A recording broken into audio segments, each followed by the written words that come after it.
뭐 여러 가지를 실질적으로 저 울산 열린선언에서는 저는 금강경 오가에만 하면 된다고 생각을 하는데 또 집중들을 좀 안 하시니까 다양한 것들을 이렇게 또 이렇게 조금 이렇게 혼합해서 뭘 하려고 하다 보니까 벽암록도 하고 뭐 수신결 뭐 진심직설은 아직 마무리를 안 지었는데 그 조금 애매한 부분이 있어서 마무리를 안 짓고 있습니다. 그리고 육조단경도 하고 뭐 여러 가지를 하는데 참 이게 요즘 같은 이런 시절에 불교의 가르침을 진솔하게 모든 것을 바쳐서 공부하시는 분들이 좀 생각해도 좀 관심들이 별로 없는 것 같아요. 그렇더라도 이게 원래 뭐 지금뿐만 아닙니다. 예전부터 계속 이렇게 불법이라는 것은 뭐냐면 간절한 사람들을 위해서 존재하는 거거든요. 좀 최상승 사람 분들을 위해서 존재하는 것이라 이런 말 하면 또 그렇지 나는 그러면 또 뭐 최상승이 아니야. 항상 그렇게 말이라는 게 이 말을 하면 또 이것이 또 뭐 어떤 뭐 말이 되고 이 말이 되고 그러니까 말이라는 게 항상 이게 양변성을 가지고 있기 때문에 말을 한다는 게 좀 쉽지는 않습니다. 그래서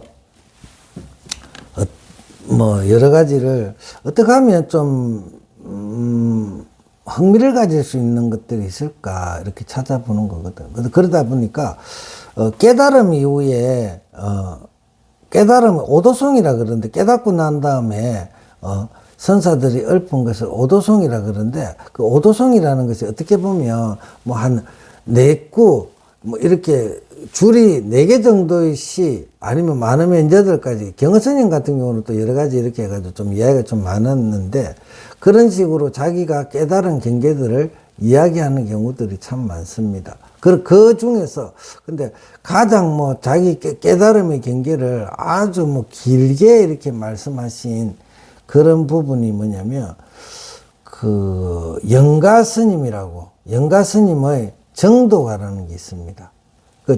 그 제가 무비 스님께서 주신 그 USB에 보면 법보장이라 그러는데 거기에 여러 가지들이 많아요. 근데 거기 보면 정도가 무비 스님께서 강의하신 정도가 강의해가지고 책자로 이렇게 만들어 놓은 게 있는데 그것을 이렇게 같이 보면서 공부를 하고 또 그리고 제가 어떤 해인사에서 성철 스님이 정도가 강의한 그게 또 이렇게 파일로 있는 게 있는데 그 2개를 참고를 해서 정도가를 조금씩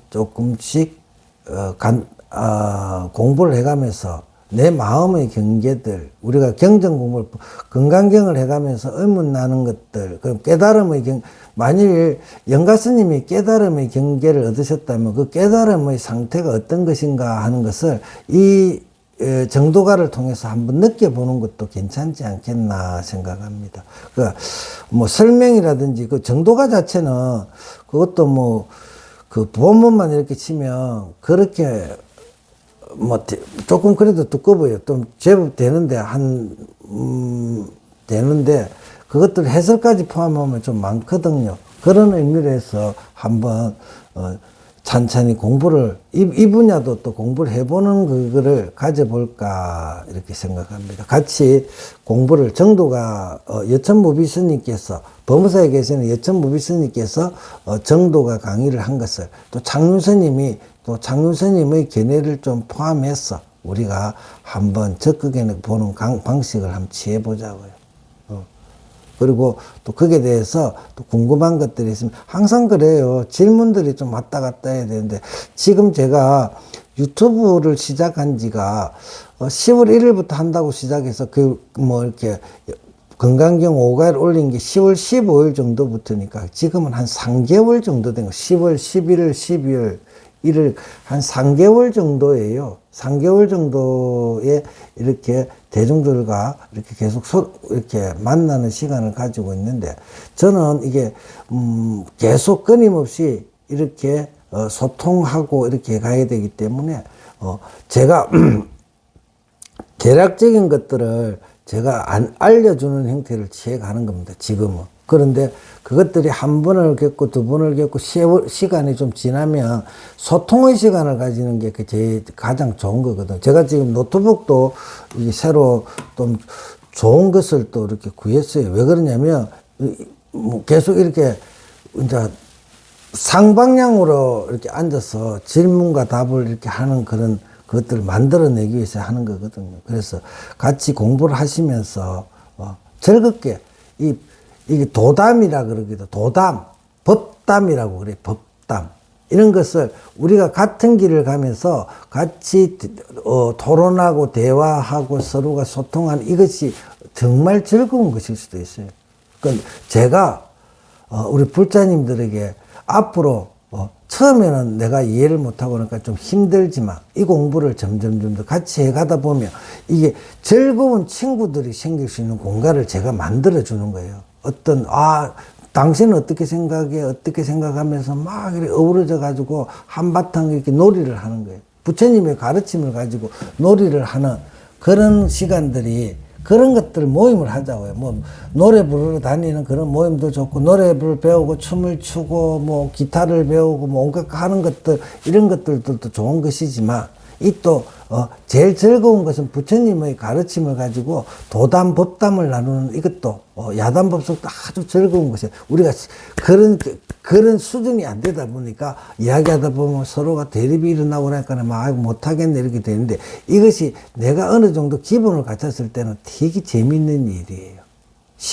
나중에 되면 점점 더 수준이 높아지면 시간 가는 줄 모르고 대화를 할 수 있는 그런 수준이 되지 않을까. 그리고 이것이 가장 즐거운, 지엄자를 만나는 가장 즐거운 일이라 그랬는데, 불법을 공부를 해가지고 내가 점점 수준이 높아지고 똑같은 수준의 사람을 만나서 이야기를 하고 토론하고, 이럴 때는 그 시간 가는 줄 모르는 즐거움, 그런 게 있을 겁니다.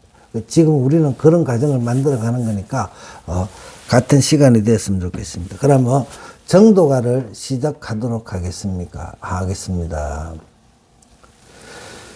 강의를 시작하며 이 부분은 이제 시작하기 때문에 이거를 잔잔히 한번 읽어 드릴게요. 같이 읽으면서 새기세요. 책이라는 게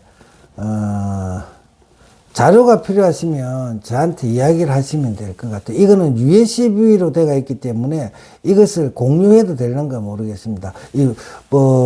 큰 스님께서 이거 다 이걸 공유하기를 원하시기 때문에 이게 제가 원하시는 분이 있으면 카톡이나 이게 용량이 그리 많지 않아요. 그 정도가 이걸 내가 받으셔가지고 이렇게 태블릿이나 이렇게 하면서 이렇게 수업을 공부를 하셔도 되고 책이 필요하면 책을 또 만들어도 되니까. 자, 해볼게요. 강의를 이거는 무비스님이 이제 이렇게 머리말을 옳은 건데, 강의를 시작하면,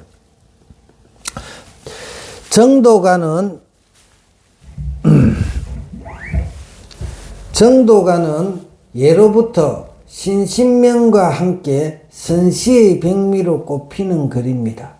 또한 선을 공부하는 이들에겐 필수 지침서라 할 만큼 중요하고 익숙한 글입니다. 수많은 역대 조사 스님들이 법문에 정도가를 인용하셨고 선방에서도 정도가를 외우지 못하면 대화가 안 될 정도입니다. 먼저 제목부터 살펴보겠습니다.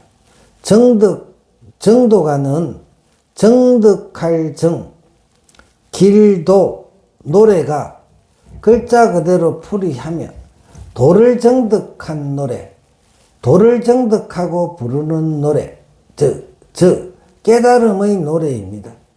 따라서 오도송과 금액을 같이 합니다. 사실 팔만대장경이 몽땅 부처님 깨달음의 노래라고 할 수 있습니다. 그 중에서도 대표적인 것은 보리수 아래에서 깨달음을 얻고 가장 먼저 설하신 화엄경입니다. 이렇게 말씀하시는 것은 뭐냐면, 무비 스님은 대강백이시잖아요. 화엄경을 평생을 공부를 하셨기 때문에 화엄경에 대한 사랑이 아주 깊으십니다. 그 화엄경은 또 우리 불교 우주의 진리잖아요. 모든 진리를 함축적으로 담고 있는 거기 때문에 대단한 것입니다. 그 다음에 또 읽어보자. 부처님과 조사들의 확철되오만 깨달음인 것은 아닙니다. 이 깨달음에 대한 또 무비스님의 또 이제 사견인데 한번 보죠.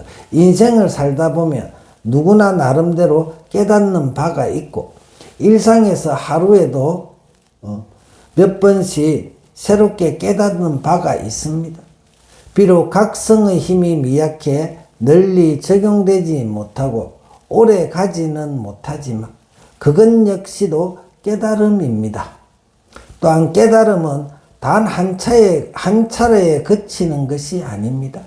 전적을 통해 과거 조사 스님들도 몇 번씩 깨달았던 사실을 확인할 수 있습니다. 선료를 남기신 고봉원묘 선사도 큰 깨달음만 몇 차례 있었고 서장을 남긴 대종거 선사도 여러 차례 깨달으셨습니다. 작은 깨달음이 쌓이고 반복되다 보면 큰 깨달음도 찾아오리라 생각합니다. 여기에 제가 한마디를 붙이고 싶은 것은 뭐냐면 한국에 어떤 해인사의 스님께서는 부처님의 묘각만이 돈수만이 진정한 깨달음이다 이렇게 말씀하시는데 그렇게 되면 옛날에 선사들이 몇 번의 깨달음들을 많이 하셨거든요. 그럼 그분들이 그 깨달음은 그럼 무엇이냐 이렇게 되는 거거든요. 그렇습니다. 저도 그래요. 저도 성렬 생활을 하다 보니까 예전에 어떤 경계라든지 이런 거 있을 때 깨달았다고 혼자서 모든 것을 다 얻었다고 막 하고 막 이렇게 남의 말을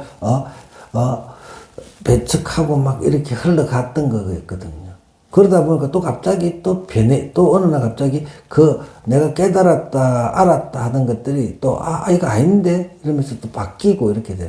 제가 왜 이런 이야기를 하냐면, 이 깨달음이란, 그러니까 제일 문제가 되는 건 뭐냐면, 내가 깨달았어, 끝났어 하는 생각을 가진 순간에 그 사람은 거기서 머물러 끝나는 거예요.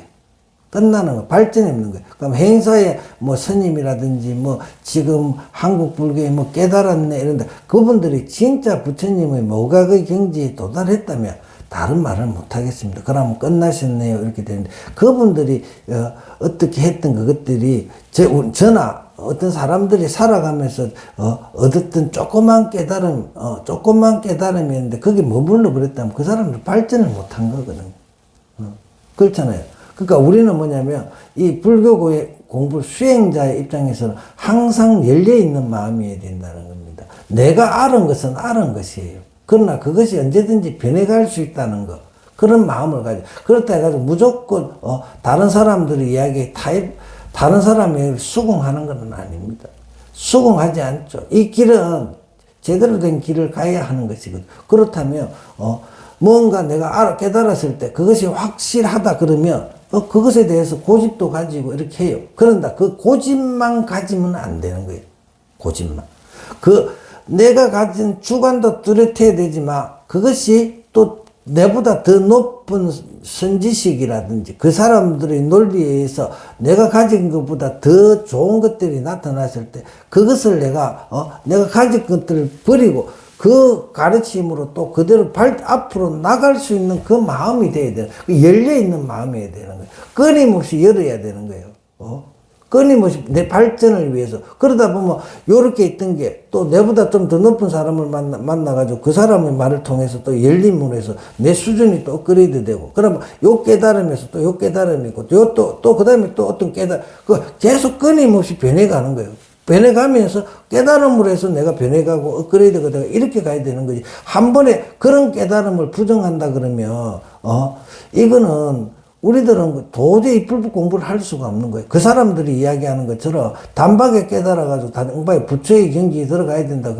그런 이야기를 해가지고 그렇게 하면 우리는 공부할 방법이 없는 거예요.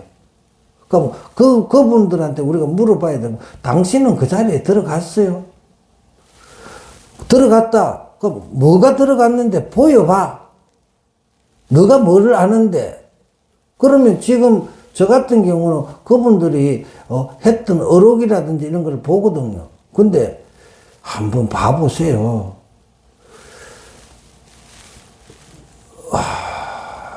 기가 참, 그런 그게 있어요. 그러니까 끊임없이 열린 마음으로 세상을 살았어요. 그렇게, 고정된, 쪼매난 아른 게 하나 생겨가지고 그것을 가지고 집착하고 사는 그런 삶이 아니라, 그런 이야기라 해서 제가 잠시 하나 또 이렇게 공부하는 분상에서 한번 해봤습니다. 다시 본문을 또 한번 볼게요. 영가 스님께서 깨달음을 성취한 내력은 육조당경 참정기연품에 수록되어 있습니다. 영가 스님은 당나라 절강성 온주부 영가연 출신이고 성은 대시, 자는 명도입니다. 8살에 출가했다네요. 절에서 뭐 살았네. 8살에 출가해 경륜론 3장을 두루 섭렵하였고 특히 천태지감 법문에 정통했다고 합니다. 천태지감 법문에 정통했다. 천태종으로 이제 출가를 하신 거예요, 처음에. 우리 여기 보면, 울산에도 보면, 정광사, 이래가지고, 부산에 가면 뭐 상광사, 구인사, 이런 게 이제 천태종이거든요. 그쪽에 이제 출가를 하셔가지고, 천태지감 법문에 정통했다고 합니다. 천태지관은 천태지자 대사께서 확립한 선법입니다. 이게 지관 수행을 하거든요. 영가스님 당시는 교학과 유리 성행하던 시기입니다. 그래서 선도 불릴 문자를 표방하는 달마선보다 교학을 경배하는 천태선이 더 유용했습니다. 영가스님도 천태지감 법문을 깊이 공부하고 천태종을 계승할 유망주로 촉망받던 인물이었습니다. 천태종 제8조인 자계헬랑 법사가 그와 동문수학한 사이입니다. 스님이 개원사에서 지낼 때 우연히 현책 스님이라는 분을 만나게 되는데 이분이 육조대사의 제자였습니다. 현책 스님이 이야기를 나눠보니 영가 스님의 불교에 대한 소견이 남달랐습니다. 그래서 물었습니다. 상당히 깊은 경지에 이르렀는데 당신의 법사는 누구십니까? 제가 방등의 여러 경론을 공부할 때는 각각 가르쳐 주신 분들이 계셨습니다. 그 유마경을 읽다가 부처님의 마음을 깨달았습니다. 그런데 제가 깨달은 바를 증명해 주는 분이 아직 없습니다. 옛 스님들의 행장을 살펴보면 깨달음의 계기가 참 다양합니다. 현각 스님은 경전을 보다 깨달은 것입니다. 그러나 현책 스님이 이렇게 영가 스님도, 영가 현각 스님도 뭐냐면, 이게 다른 게 뭐 삼매를 얻고 뭐 이런 게 아니라 유마경을 읽다가 깨달은 거라. 자기는 그걸 깨달은 거예요. 부처님의 마음을 그대로, 깨달았는데, 그것을 누군가 증명해 줄 분이 아직 없단 말이지. 그 현책 스님이 이렇게 말합니다. 위용왕벌 이전이라면 인가를 받지 않아도 됩니다. 하지만 위용왕벌 이후에 만약 인가해주는 스승이 없다면 그 자는 천년외도입니다. 위용왕벌이라는 것은 아득한 과거에 출현하신 최초의 부처님입니다. 최초의 부처님입니다. 위엄에서 위는 색, 즉 형상을 뜻하고 음은 성, 소리, 즉 소리를 뜻합니다. 그래서 위어왕벌 이전이라 하면 빛깔과 소리가 있기 전이라는 뜻입니다. 석가모니 부처님도 연등불께 수기를 받았으니 훌륭한 스승을 찾아 그 깨달음을 확인받으라는 것입니다. 영가 스님이 그러면 스님께서 저를 증명해 주십시오 하고 청합니다. 내가 깨달은 바를 들어보시고 불법에 합당하면 인가해 달라는 것입니다. 하지만 현책 스님이 이렇게 권합니다. 내 말은 가볍고 조계산에 육조대사라는 분이 계십니다. 육조대사는 워낙 덕화가 뛰어나 사방에서 학자들이 운집하고 또 법을 얻은 사람도 상당히 많습니다. 육조의 능선입니다. 덧붙여 만약 갈 생각이 있다면 내가 동행해 주겠다고 합니다. 그래서 현각 스님이 현책 스님과 함께 육조 스님을 찾아뵙게 됩니다. 이렇게 성사된 영가 스님과 육조 스님의 만남은 선종사에서 두고 해자되는 이야기거리입니다. 영가 스님은 육조 스님을 뵙고는 인사도 하지 않은 채 육조 스님이 앉아 계신 선상 주위를 빙빙 세 바퀴 돌았습니다. 그리고는 주장자를 쾅 하고 내리찍고 떡하니 제자리에 섰습니다. 예의가 없고 배운 게 없어서 이런 행동을 한 것이 아닙니다. 자신이 체득한 바를 표현해 상대가 어떻게 반응하는지 살핀 것입니다. 이를 거량이라고 합니다. 법거량이라고 하죠. 그러니 육조 스님이 그냥 계실 수 없지요. 무릇 사문이라면 3,000가지 위유와 8만 가지 세밀한 행실을 갖춰야 하는데 스님은 도대체 어디서 왔기에 그리 도도하게 아만을 부리는가. 육조 스님이 이렇게 탁 소리를 탁 쳤죠. 이때 영가 스님의 나이는 영가 스님 나이가 많이 됐노, 그 당시. 그때 영가 스님의 나이는 31이고, 육조 스님은 68이셨다고 합니다. 나이 차이가 많이 나네. 젊은 스님이 당돌하게 행동하니까 꾸짖은 것입니다. 그러자 영가 스님이 이렇게 대답했습니다. 나고 죽는 일이 크고 무상이 신속합니다. 무상이 신속, 빠르다는 거죠. 무상이 신속합니다. 상가 죽음이 중대한 문제인데 시간은 너무 빨리 흘러간다는 것입니다. 중대사를 해결하기에도 시간이 촉박한데 예의범죄 따질 계력이 어디 있느냐는 거 대단하죠. 생사사대 무상신속 이 8글자는 수행에 임하는 출가자 본연의 자세를 가장 잘 표현한 말입니다. 그러자 육조 스님께서 말씀하십니다. 왜 그대는 무생의 도리를 체달하지 않는가?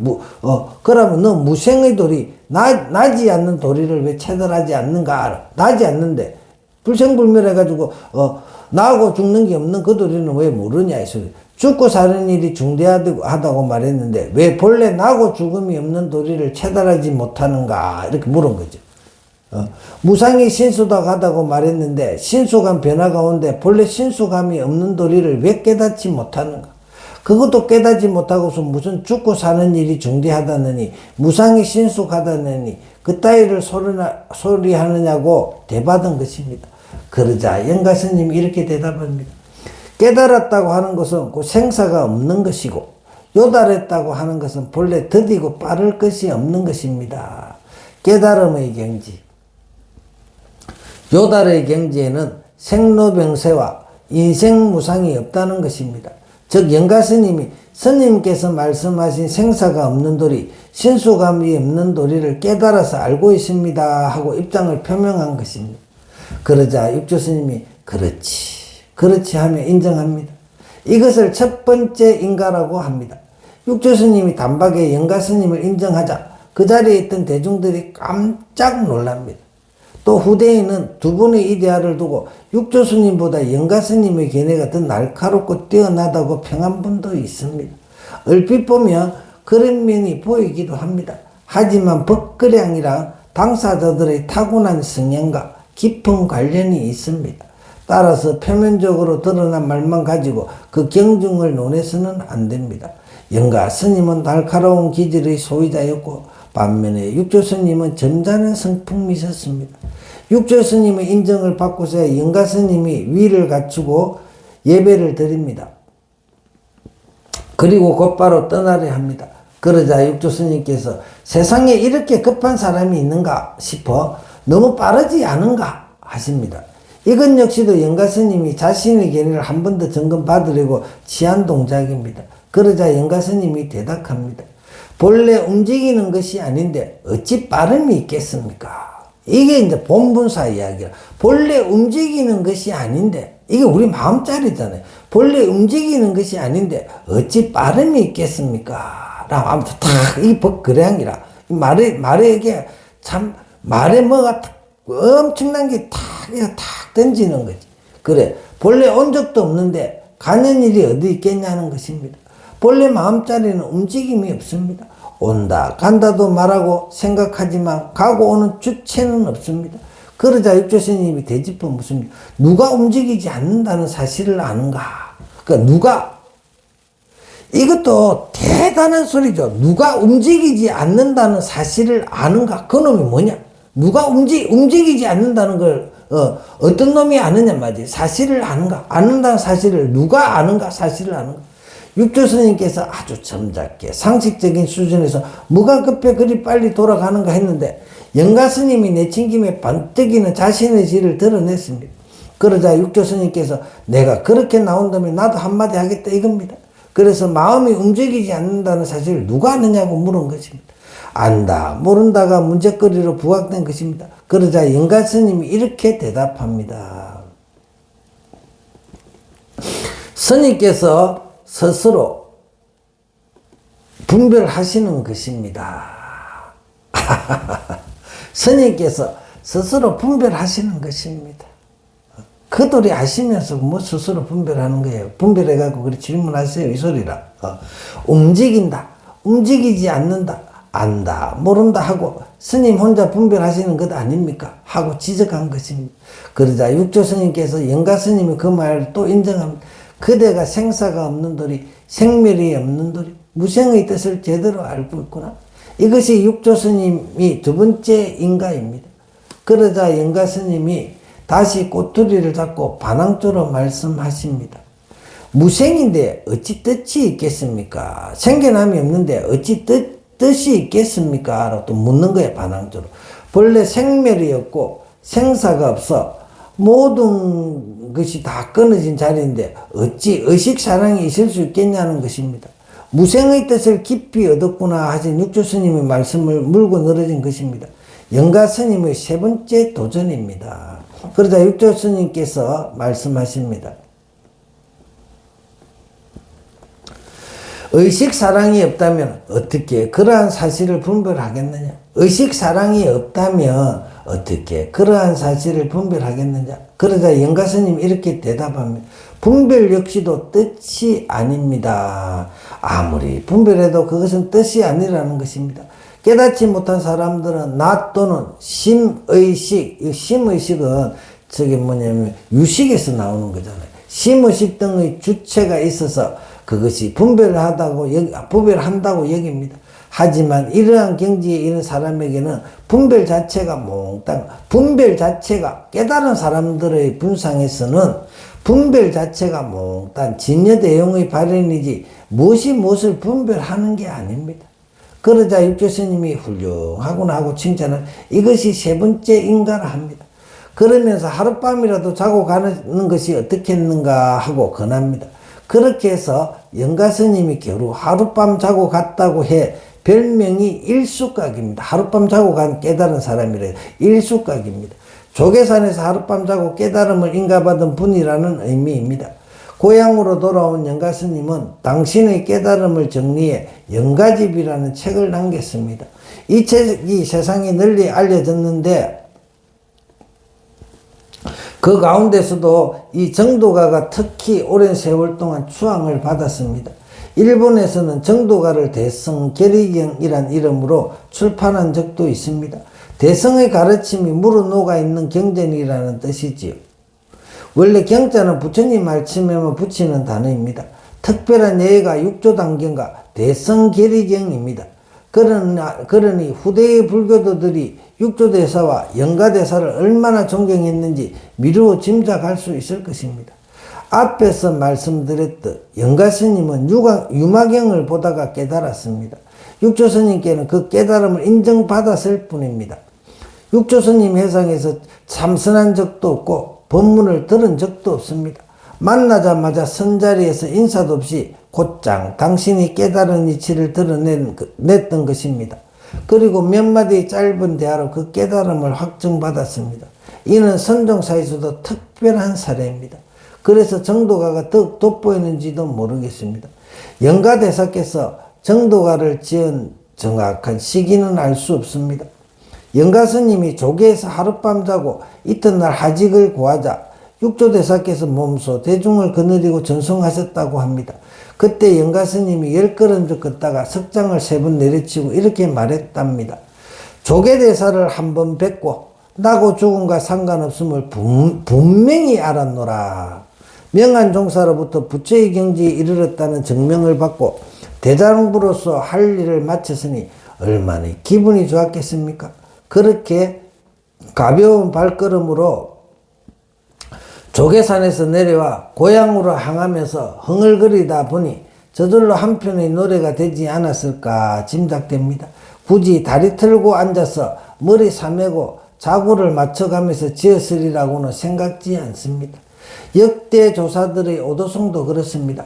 깨달음의 희열이 주체할 수 없어 터져나온 것이 오도송이지 미사 요구를 동원해 억지로 만든 것이 아닙니다. 한국에 지금 오도송들이 근래의 오도송들이 가만 어떤 스님들 얼굴 돌아보면 뭐 중국 이야기하고 그런 앉아가지고 머리를 삼해가지고 만드는 것들이 많죠.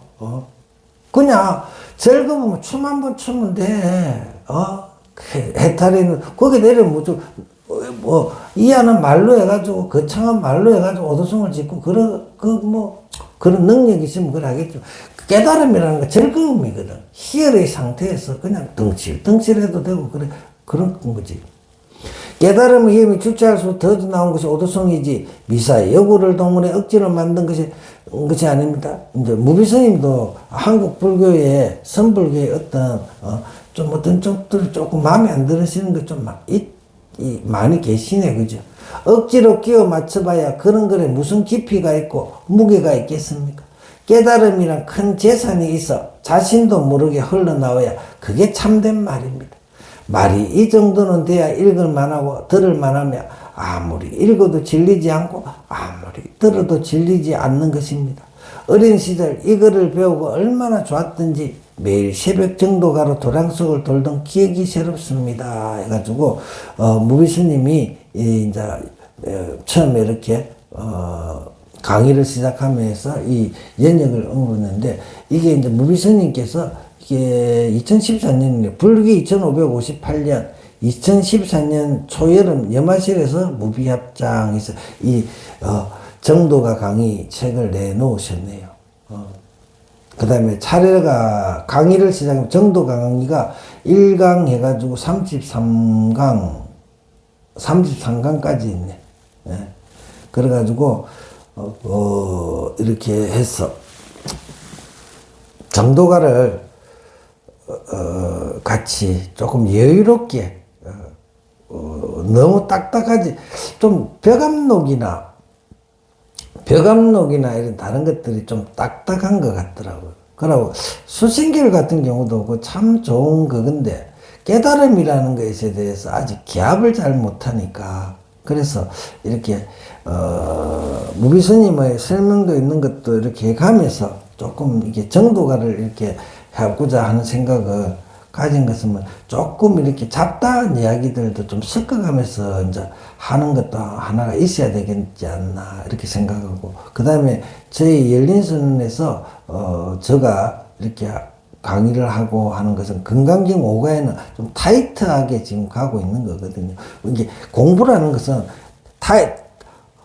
많이 좁을 때는 타이트하게 하두라든지 이런 걸 할 때는 타이트하게 들어가야 돼요. 타이트하게 계속 빡빡하게 들어가가지고 줄을 팽팽하게 만들어야 되는 거예요. 팽팽하게만. 그래가지고 탁 끊어지면서 깨달음을 가기 때문에 건강경 5가에는 타이트하게 팽팽하게 갈 것이고 정도가는 조금 이렇게 풀었다 당겼다 풀었다 당겼다는 그런 도리가 있지 않을까 싶어서 이렇게 또 한번 같이 할 수 있는 글 하나 만들어 봤습니다. 그리고 항상 조금 마음을 내십시오. 우리 삶은 알 수가 없습니다. 지금 뭐 AI 시대인데 우리들이 하고 있는 모르는 것들을 AI가 대체할 수도 있고 앞날을 알 수가 없는 것. 근데 우리는 우리로서 생명이라는 거, 생명이 뭘까에 대한 그런 것도 있거든. AI가 생명인가? 나와 AI가 어떻게 다른가? 이런 것들이 불교의 가르침 속에 다 들어있습니다. 근데 우리가 그 도리를 모르면 두려울 수밖에 없는 거예요. 세상이 종말이 오면 어떻게? 우리가 옛날 터미네이터라든지 뭐 이런 거 하잖아. 두려움을 가지거든. 근데 불교 공부를 하고 나면 절대로 소멸되지 않는 그 도리를 알고 대자유인들이기 때문에 그런 두려움이 없어지는 거예요. 두려움이 없어지기 위해서 불법 공부를 해야 되고, 쓸데없는 고민, 이렇게 하면, 나는 안 두려워해. 안 두려워한다는 그것이 두려움입니다. 그건 외면이죠, 외면. 그걸 알려고 들어가면, 두려움이 생기니까 그걸 외면하는 것이지, 그건 두려움이 없는 게, 더 큰 두려움이, 더 겁을 먹고 더 두려워하기 때문에 그 자체에 접근을 해가지 않는 거예요. 그래도 대장부가, 도망갈 생각만 하지 말고 정면으로 부딪혀서, 그것을 극복하는 그런, 천하 대장부가 되셔가지고 불법 공부를, 같이 해보도록 합시다. 성불하십시오.